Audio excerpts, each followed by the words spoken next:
$21 million for voter turnout in India. Why are we caring about India turnout? We want our own turnout, don't we? Can you imagine all that money going to India? अमेरिकी राष्ट्रपति Donald Trump ने एक बार फिर से भारत पर उंगली उठाई है। एक बार फिर से यूएस एड की बात छेड़ते हुए वोटर टर्नआउट के लिए भारत को कथित तौर से दिए गए $21 मिलियन का मुद्दा उठाया है। अमेरिका में एक कार्यक्रम को संबोधित करते हुए ट्रंप ने कहा कि भारत को वोटर टर्नआउट के लिए $21 मिलियन दिए जा रहे हैं, लेकिन हमारा क्या, हम भी तो मतदान बढ़ाना चाहते हैं। पिछले कुछ दिनों से ट्रंप के इन दावों को लेकर भारत में सत्ता पक्ष बीजेपी और कांग्रेस नेताओं के बीच नोक-झोंक चल रही है। पहले ये बात कही गई थी कि ट्रंप का ये दावा दरअसल उस फैक्ट से जुड़ा हुआ है जब 2022 में $21 मिलियन का अनुदान भारत के लिए नहीं बल्कि बांग्लादेश के लिए मंजूर किया गया था। हालांकि अब ट्रंप ने तीसरी बार इस मुद्दे को उठाते हुए भारत और बांग्लादेश दोनों को ही अनुदान देने की बात कही है। उन्होंने कहा कि भारत के अलावा बांग्लादेश को अलग से $29 मिलियन अमेरिकी मदद दी गई थी। अमेरिकी राष्ट्रपति डोनाल्ड ट्रंप का कहना है कि भारत के चुनावों के लिए US agency for international development की तरफ से $18 मिलियन यानी करीब 150 करोड़ रुपए दिए गए थे।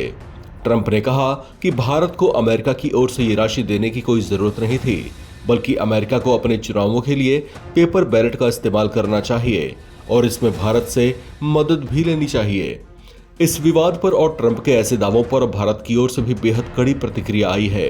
विदेश मंत्री एस जयशंकर ने इस पर चिंता जाहिर करते हुए कहा कि ट्रंप एडमिनिस्ट्रेशन की ओर से जो जानकारी आई है वो बेहद चिंताजनक है। विदेश मंत्री जयशंकर ने कहा कि भारत सरकार इसे लेकर जांच कर रही है। उन्होंने कहा कि अगर इसमें वाकई किसी तरह की कोई सच्चाई है तो देश के लोगों को ये जानने का हक है कि इसमें कौन ऐसे लोग हैं जो शामिल हैं। उन्होंने ये भी कहा कि यूएस एड को भारत में बेहतर कार्यों के लिए परमिशन दी गई थी, पर इसकी आड़ में अगर कोई गलत गतिविधि हुई है तो इसका पता लगाने के लिए जांच शुरू कर दी गई है। Your security can be threatened without your leaving your house, because the thought processes, the influences, the narratives, your morale, your sense of what is right and wrong is all influenced by your phone, what you read every day, the pictures you see.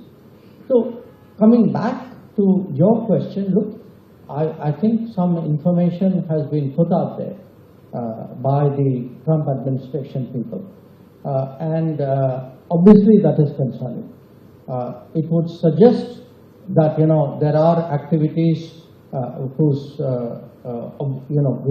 which has a certain objective out here to push a narrative or a viewpoint.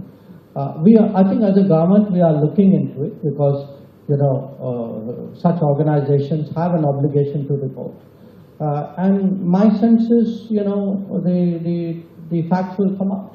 Now I read saying so and so dealt with USAID or so and so. Look, it's not a question of did you deal with USAID or not. USAID was allowed, has been here historically, but USAID was allowed here in good faith to do good faith activities. Now suggestions are being made out of America that there are activities which are in bad faith. So it surely warrants a look, and if there is something to it, I think the country should know who are the people involved in the bad faith activities. आपको बता दें कि America first नीति पर चल रहे Donald Trump ने भारत को लेकर टैरिफ के मुद्दे पर भी घेरा है। उन्होंने कहा कि भारत अमेरिका से भारी टैरिफ वसूलता है।